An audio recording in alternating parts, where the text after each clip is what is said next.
Hello, I'm Pete Martin. Thanks for watching. If you're interested in other videos of mandolin, fiddle, improvisation, and many other musical subjects, click the subscribe banner below. And if you want to be notified when I post new videos, click the bell icon right next to it.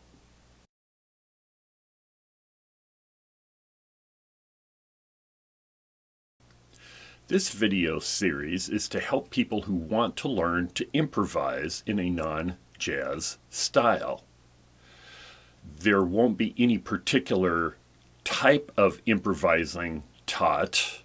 It'll be just a general look at improvising and getting people comfortable enough with that then if they want to go on and study a particular style, they can. My goal is to give them the tools to be able to do that. If you are new to improvising, I would definitely suggest starting at the beginning and following these videos in order. If you're a more experienced improviser and are more comfortable doing it, you can view the videos in any order, although the videos do tend to build on each other. So if you started a later video, you might want to go back and pick up some of the things in the beginning. There's a PDF file that goes along with each of these videos. So for this video, email me and request Mando Tips Improv from Scratch #1 free improvising.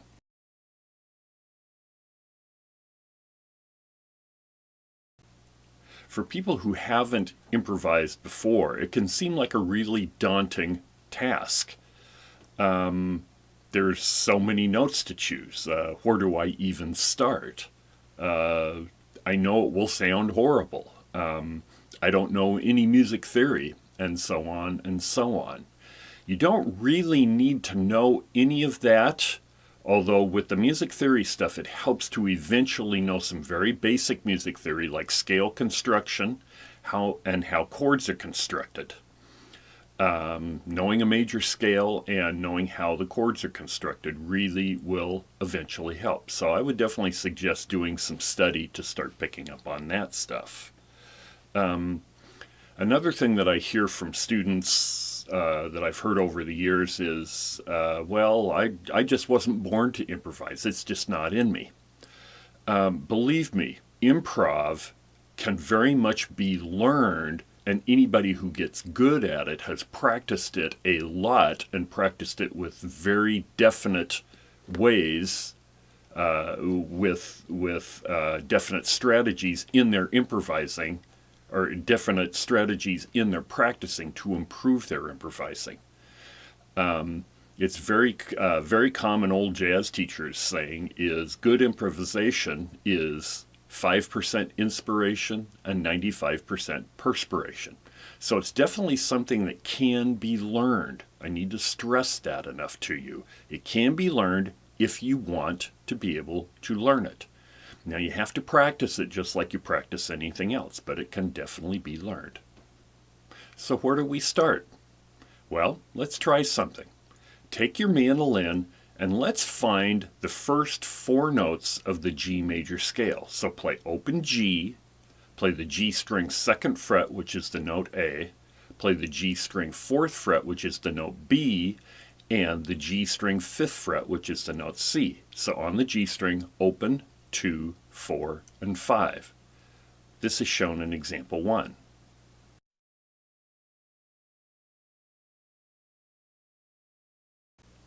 Open G, 2nd fret, 4th fret, 5th fret.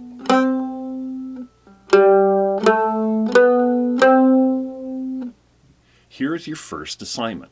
I want you to pause the video and I want you to make up something using just those 4 notes on the G string that we just looked at in example 1. There is no right or wrong in this.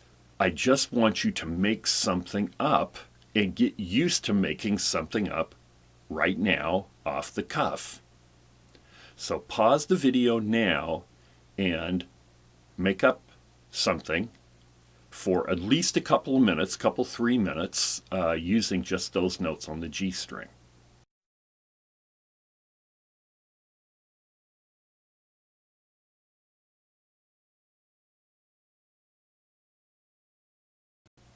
I want you to pause the video now and try it again. Don't think too much, just let yourself go and be in the moment. There is no right or wrong, you're just making up something in the moment.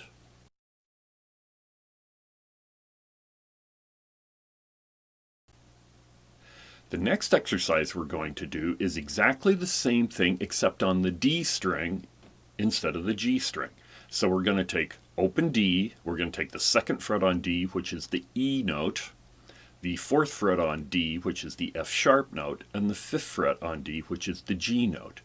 We see those in example 2.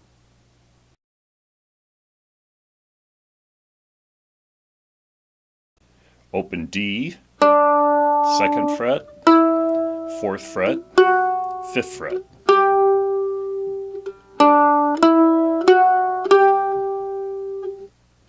Pause the video here and improvise for 2 or 3 minutes using the notes on the D string from example 2.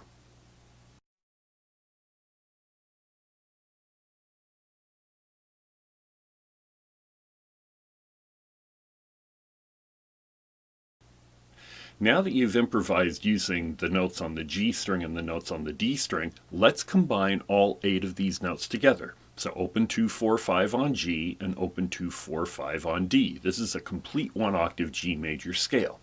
So pause the video now and improvise using all those notes.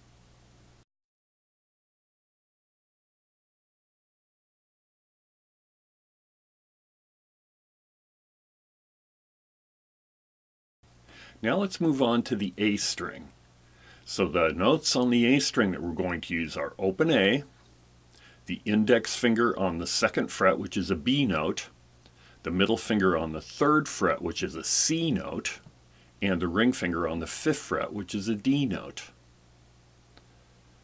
So this is example 3, and I show it here.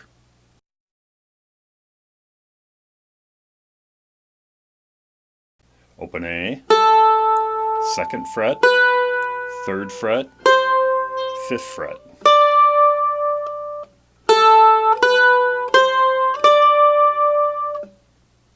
Your assignment is now to pause the video and for 2 or 3 minutes improvise using these notes from example 3 on the A string.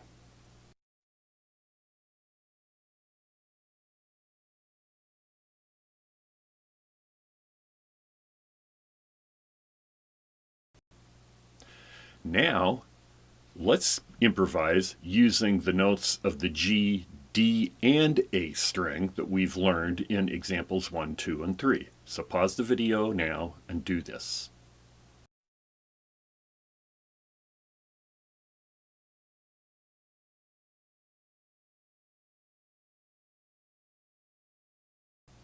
The last thing we're going to learn is where the G major scale is on the E string.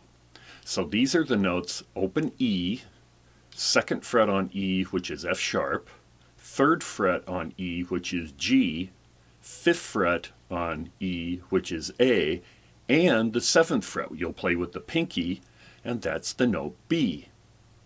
I explain all those in example 4 here.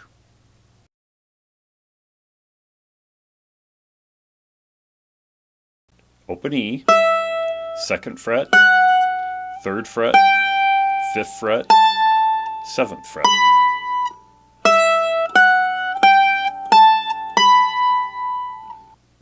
Now pause the video and improvise using these notes from example 4 on the E string.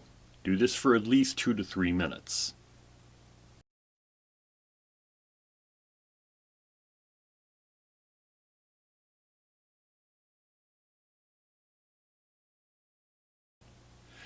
Now pause the video and improvise using the notes on all 4 strings from example 1, 2, 3, 4. So that's G string, open 2, 4, 5, D string, open 2, 4, 5, A string, open 2, 3, 5, and E string, open 2, 3, 5, 7. Do this now.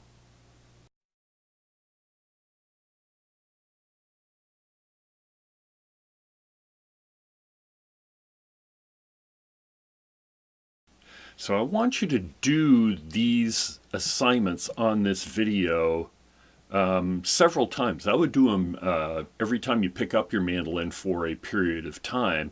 I'd give it at least like a week or so before moving on to the next video. You really want to get to where you're comfortable just making something up. If one string is giving you some problems or two strings are giving you problems, isolate that string or two strings and work on improvising on those. This is one thing that advanced improvisers do all the time, is they limit their note choices to not the entire instrument, but to just a fairly narrow range of the instrument, and really work on getting sounds they like out of just those few notes. It's an extremely effective way of doing it. So you can do that by limiting your choice of notes on some things. But you should also, at least every once in a while, play where you have the entire first position notes on the G major scale that we outlined. When you're comfortable doing this, then move on to the next video.